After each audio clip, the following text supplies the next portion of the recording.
Merci de suivre les programmes de Média TV Afrique. Bienvenue dans l'invité de la rédaction. Aujourd'hui, nous recevons Abbas Aty, membre de la COSYDEP, la coalition des organisations pour la défense de l'éducation publique. Et c'est pour parler de la crise récurrente qui secoue l'école publique sénégalaise. C'est un plaisir de vous recevoir. Merci Aminata, c'est un plaisir de vous revoir.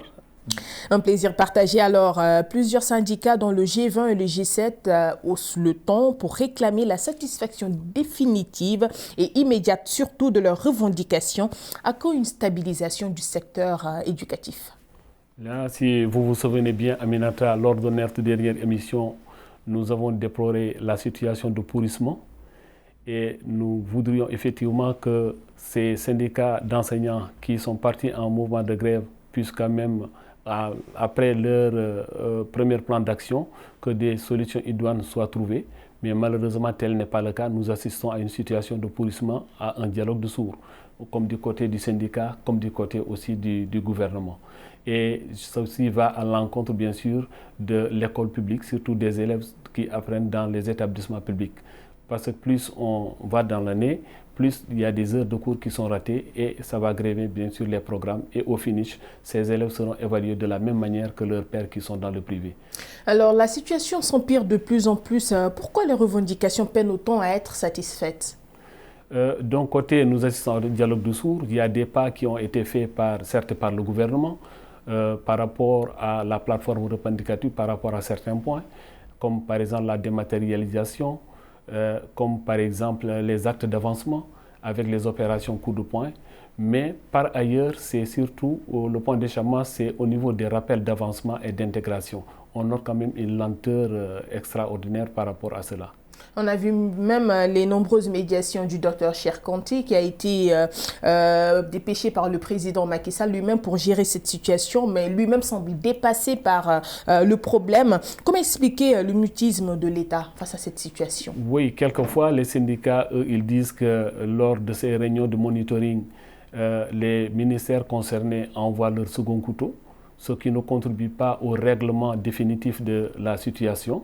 Et Dr Cheikh Kanté il remplace bien sûr l'ancien Premier ministre Boun Abdallah Dionne, parce que c'est lui qui pilote le monitoring. Le monitoring se fait régulièrement, mais le problème c'est comment trouver les solutions idoines.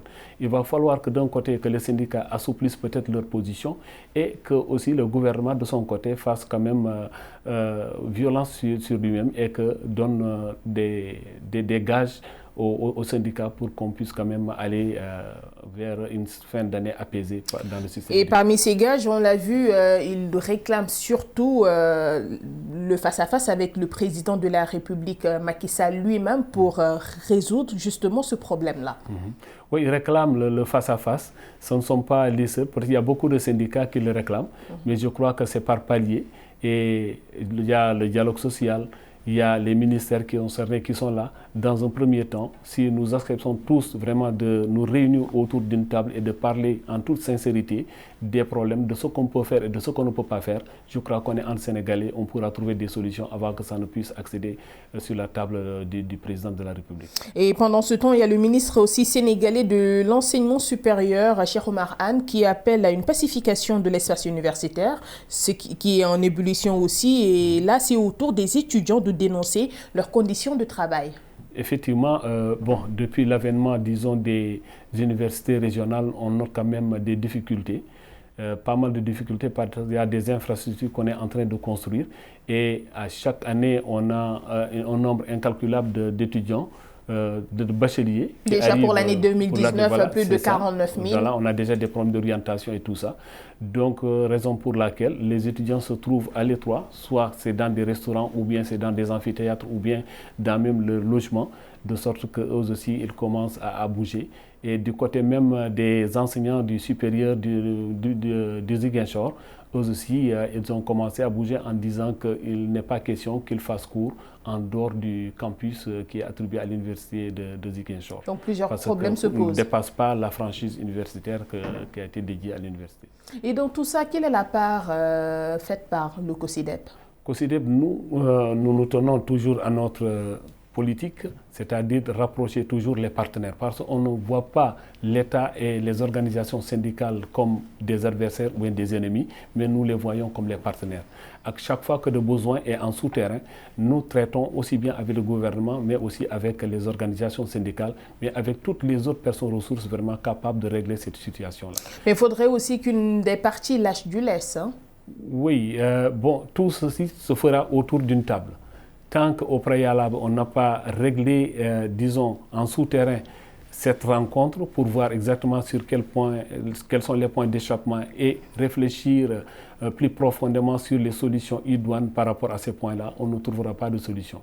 Et on va attendre peut-être vers la fin de l'année, contacter peut-être les chefs religieux ou bien les personnes ressources pour colmater maintenant une année scolaire escamotée et les élèves du public vont en pâtir par rapport à ça. Déjà, si on juge par rapport à l'accord signé en 2014, on a vu ces chefs religieux même dont vous parlez avaient participé à ces rencontres pour pacifier un peu l'espace éducatif. Mais là, jusqu'à présent, le problème peine à être résolu. Et là, sur ce point-là, quelles sont les solutions sur le court terme qu'on peut avoir? Sur le court terme, c'est rassembler l'ensemble des ressources. Soit aller directement au niveau des chefs religieux, contacter, comme il le dit le président, tout le monde se mobilise autour de l'école pour que cette situation de pourrissement-là puisse être dépassée. Ça, c'est la seule solution. Maintenant, nous invitons les organisations actives en éducation de bouger comme nous le faisons, de contacter les uns et les autres, mais aussi de contacter toute personne qui pourrait vraiment régler cette situation-là avant que ça ne soit trop tard. Et là, c'est encore mal parti pour les élèves. C'est très mal parti, surtout les élèves du public, parce que les élèves du privé, eux, continuent à faire leurs cours normalement. Donc, ils ne seront pas impactés par le quantum horaire. Ce sont les élèves, surtout du public, qui vont être impactés par rapport à cela. Et au finish, malheureusement, ils auront les mêmes épreuves, les mêmes examens à faire aussi à la même date. Donc, il y a un problème à ce niveau. Et là, avec les heures de cours ratées, il y aura forcément un impact sur le niveau des élèves. Effectivement, il y aura un impact. L'impact maintenant peut-être sera jugulé parce que le ministère regorge quand même de personnel technique capable quand même de juguler à ce genre de situation-là. Il n'est pas rare de dire qu'on prolongera peut-être l'année scolaire, peut-être de 2 semaines ou de 3 semaines. Et même au niveau des établissements, nous constatons que bien sûr il y a des jours de grève, mais il y a aussi certains professeurs qui convoquent leurs élèves pendant les fêtes ou bien pendant le samedi soir ou bien le dimanche pour faire cours, pour remplacer les heures de cours perdues. Là, nous l'avons constaté aussi au niveau de certains établissements. Et ce prolongement du calendrier-là, n'aurait-il pas un impact sur les examens? Ça aura un impact surtout dans des zones, disons, dans des zones où existent les abris provisoires, notamment à Kolda, à Ziguinchor, parce que le plus souvent, les premières pluies sont attendues vers la fin du mois de juin. Et dès juin, déjà, les premières pluies tombent, on est en abri provisoire et malheureusement, on arrête les cours parce qu'il n'y a plus de salle de classe physique. Donc les élèves aussi sont impactés par rapport à cela si on prolonge l'année scolaire dans la saison des pluies. En tout cas, il urge de régler ce problème-là pour éviter carrément que cette année scolaire soit perturbée parce que beaucoup de craintes ont été soulevées, surtout pour la sauvegarde de cette année. Nous, ce que nous souhaitons de tous nos voeux, et il urge maintenant que les ministères concernés, à savoir le ministère des Finances, le ministère de la Fonction publique, le ministère de l'Éducation et Dr Cheikh Kanté, qui est chargé du monitoring, puissent quand même trouver des solutions idoines par rapport à cela. Et nous invitons aussi les syndicats à s'unir et à lâcher un peu de l'Est pour qu'on puisse régler cette situation-là. C'est surtout au niveau des lenteurs dans le paiement des rappels d'avancement et d'intégration. Et surtout sur aussi l'impôt qui est fixé par rapport à ce montant que doit percevoir l'enseignant. En tout cas, ceci reste et demeure une épine quand même dans la gestion du gouvernement. Et là, nous sommes malheureusement arrivés au terme de cet entretien. Merci en tout cas d'avoir été avec nous. Merci Aminata, c'est un plaisir de vous retrouver. Et je salue le directeur exécutif, mais aussi l'ensemble du conseil d'administration et l'ensemble de nos antennes régionales au niveau du Sénégal.